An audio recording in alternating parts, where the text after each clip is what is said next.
Et merci pour votre fidélité au programme de la télévision de la guidance. Au sommaire de cette édition, les voies de la bénédiction et l'augmentation de la subsistance. C'est le titre du livre écrit par Dr Moussa Younous Nabaloum et édité par la maison d'édition Darl Kitab, dont la sortie officielle a eu lieu ce dimanche. Les détails vous seront donnés dans cette édition. Et puis, les rideaux sont tombés à Dakar pour le 3e congrès de l'Union des oulémas d'Afrique, à l'issue duquel les instances dirigeantes ont été renouvelées. Mesdames et messieurs, voici donc pour les principaux titres de ce journal.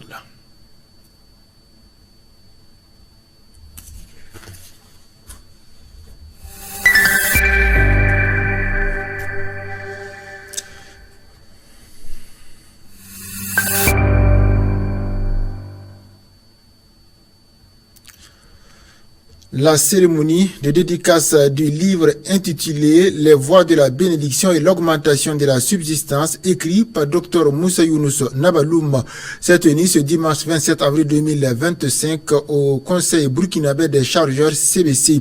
Cette œuvre est une production de la maison d'édition et de centre culturel Darul Kitab Burkina.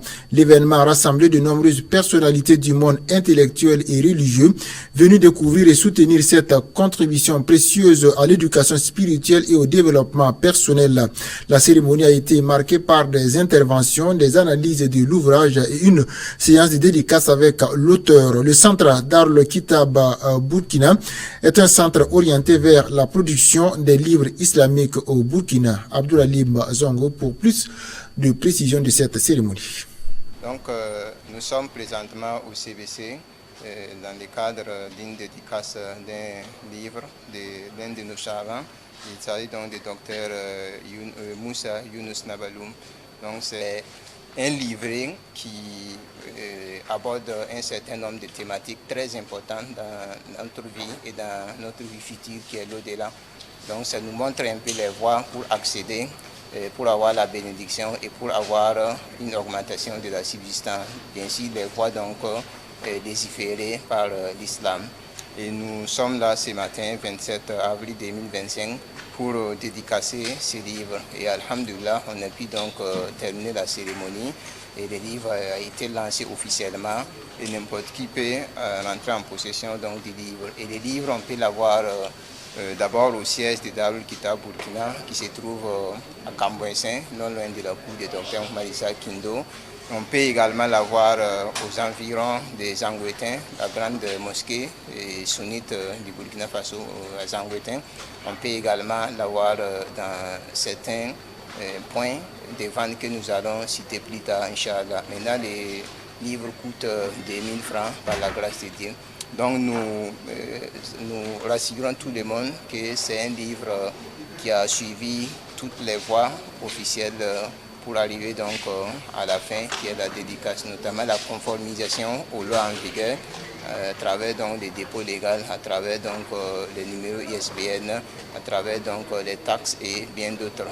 Donc c'est un livre d'une importance capitale que tout musulman peut donc, et les non-musulmans peuvent donc profiter, Inch'Allah, de son contenu par la grâce d'Allah. Dans le cadre de l'organisation d'un séminaire de formation islamique dédié aux femmes et aux filles prévu pour le 18 mai 2025, une réunion de préparation s'est tenue à Tampoui. Cette rencontre a permis de peaufiner les derniers détails logistiques et organisationnels pour assurer la réussite de l'événement. Au cours de cette réunion, Cheikh Abdallah Dera a prodigué de précieux conseils aux femmes, les encourageant à s'investir pleinement dans cette activité qui vise à renforcer leur engagement religieux et leur éducation spirituelle. Abdulaziz Zongo y était pour plus de détails. Un pilier spirituel éducatif au cœur de Marcoussi. Les femmes et filles s'approprient les savoirs coraniques. Dans les quartiers Marcoussi de Ouagadougou, et une dynamique discrète mais puissante façonne depuis plusieurs années la vie communautaire. Ces femmes et filles réunies au sein de l'association Appui aux initiatives féminines AAIF s'investissent avec constance dans l'apprentissage des Saint-Coran. Bien au-delà d'un simple engagement religieux, Cette initiative rêve d'une portée sociale, éducative et même émancipatrice. Dans un contexte où l'accès à l'éducation religieuse est parfois limité par les femmes et filles, ce cadre structurel offre un espace d'expression, de formation et de spiritualité. Chaque session d'apprentissage devient un moment de partage intergénérationnel où les savoirs circulent, les voix s'élèvent dans la récitation. Et les savoirs et les valeurs de paix, de solidarité et de piété prennent corps. Cette démarche enracinée dans la tradition montre aussi la modernité d'un engagement féminin qui conjugue foi et développement personnel. En cultivant la connaissance du texte sacré, les participantes renforcent leur identité, leur confiance en elles et leur place dans la communauté. À l'ère où le vivre ensemble et l'éducation demeurent des priorités nationales, exemple de la AIF, Marcoussi mérite d'être salué et soutenu. Il témoigne que les femmes, même à l'échelle locale, jouent un rôle essentiel dans la transmission des valeurs et le renforcement du tissu social.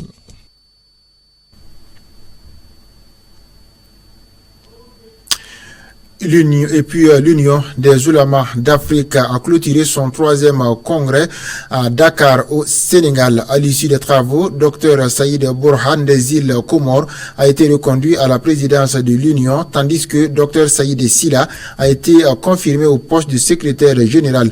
Le Burkina Faso, pour sa part, a vu plusieurs de ses représentants intégrés dans différentes commissions de l'Union. Dr Mohamed Ishaq Kindo, membre du conseil d'administration et de la commission Fatawa. Dr Karambiri Mohamed, membre de la commission scientifique. Dr Ahmad Sawadougou, membre de la commission scientifique. Et puis Dr Tidiana Ouedraogo, membre de la commission d'information et des relations générales. Cheikh Ahmad Fofana, membre de la commission de dialogue. Cheikh Suleiman Yarnogo, membre de la commission des finances. Ce congrès marque une étape importante dans le renforcement de la coopération entre les oulémas africains pour la promotion des valeurs islamiques sur le continent. Le Premier ministre du Burkina, Rim Talba Jean-Emmanuel Ouedraogo, a animé un point de presse ce lundi 28 avril 2025, au cours duquel il a échangé durant 1h30 minutes avec les journalistes et sur les grands axes de l'action gouvernementale. On suit plus de détails dans ce élément. Premier grand entretien du chef de l'exécutif burkinabé depuis sa prise de fonction il y a 4 mois. Rim Talba Jean-Emmanuel Ouedraogo rive son clou au général américain Michael Langley. Ce général déclarait il y a quelques jours devant le Sénat des États-Unis d'Amérique que les ressources minières du Burkina ne profitent pas aux populations. Aujourd'hui, tout est mis en œuvre pour que l'or du Burkina Faso profite au Burkina Faso. Pour la première fois, on est engagé dans un processus de constitution d'une réserve d'or au Burkina Faso. Et c'est pendant donc que tout ce travail est fait et produit des résultats significatifs visibles par le peuple burkinabé qu'il y a eu donc cette déclaration mensongère de la part d'un général qui cache mal sa volonté de manipuler et de diaboliser. Cette déclaration du général Langley n'est pas anodine, se convainc le Premier ministre. Elle s'inscrit dans un plan impérialiste savamment orchestré à l'image du terrorisme imposé à notre pays, soutient-il. Aujourd'hui, quand on voit le combat qui est engagé, les moyens humains, matériels engagés, c'est là qu'on commence à comprendre, comme le chef de l'État l'a dit, qu'on n'est pas juste dans un combat contre des terroristes, à savoir donc des petits illuminés qui courent dans la brousse. On est dans un combat pour la liberté du Burkina Faso. Parce que le terrorisme tel que nous le voyons aujourd'hui, c'est une autre forme d'expression de l'impérialisme, une expression violente. Parce qu'aujourd'hui, ce qui est recherché, c'est l'affaiblissement de notre pays. C'est la division de notre pays, la partition de notre pays. Et l'objectif, c'est quoi? C'est pouvoir nous maintenir durablement dans la domination, pour nous exploiter et faire de nous toujours des esclaves, des consommateurs qui ne sont pas capables d'assumer véritablement eux-mêmes de façon autonome leurs choix stratégiques. Le chef du gouvernement n'a pas que déconstruit des propos déplacés et donne un aperçu sur les projets d'envergure actuellement en cours dans notre pays ainsi que leur état d'avancement. Des projets notamment en lien avec l'atteinte de la sécurité alimentaire. Ce n'est pas normal que 65 ans après l'indépendance, le Burkina Faso malgré les ressources, malgré le fait qu'on sait que le peuple burkinabé est un peuple travailleur, continue aujourd'hui de tendre la main pour manger. C'est une question de dignité. Et je pense aujourd'hui que notre génération doit le ressentir comme une honte de tendre la main pour manger. C'est ce qui a justifié donc le lancement de cette offensive agro-pastorale et halieutique, mais aussi de l'initiative présidentielle pour la sécurité alimentaire. Et comme vous l'avez constaté, il y a eu beaucoup de choses qui ont été faites. Que ce soit sur le plan des réformes, pour une bonne maîtrise des intrants, avec la création de la société burkinabé des intrants et matériels agro-pastoraux, avec également la restructuration de la SONAGES, avec un certain nombre d'actions fortes sur le terrain en termes de mécanisation, les labours gratuits, les aménagements qui ont été donc réalisés, des centaines d'hectares qui ont été réalisés en peu de temps. Et tout cela a déjà produit des résultats. Je pense que la dernière campagne, en termes de production céréalière, c'est plus de 6 millions de tonnes de céréales qui ont été produites. Et pour dire que les impacts sont déjà perceptibles. Afin que les fruits de la croissance profitent à chaque Burkinabé, les efforts s'intensifient foi du Premier ministre Ouédraogo. Cela pendant que l'actualité récente du Burkina a révélé un coup d'État manqué. Rim Talbaja Emmanuel Ouédraogo rassure l'opinion, je cite, « Tout est mis en œuvre pour que ce énième complot connaisse le même sort que les complots précédents, c'est-à-dire un échec cuisant pour les comploteurs, que ce soit ceux de l'intérieur ou ceux de l'extérieur. » La lutte contre le terrorisme connaît un essor et va se renforcer avec la construction d'une armée unifiée au sein de l'espace AES, foi du Premier ministre, qui se félicite de la dynamique souveraine de partenariat engagée par le FASO. Le chef de l'exécutif burkinabé salue l'engagement et la détermination des forces combattantes à lutter contre le terrorisme. Il a par ailleurs une pensée envers le peuple du Bénin, meurtri récemment par des attaques terroristes, ainsi qu'aux compatriotes Alain Traoré Dialino Faso, détenu en Côte d'Ivoire pour ses positions sur les réseaux sociaux en faveur du retour de la paix. Le commandant adjoint de la brigade des volontaires pour la défense de la patrie BVDP, le lieutenant-colonel Mohamedi Sawadgo, a présidé ce lundi matin au Centre national de formation des VDP la cérémonie de fin de formation des 450 volontaires pour la défense de la patrie de l'initiative présidentielle Faso Omebo.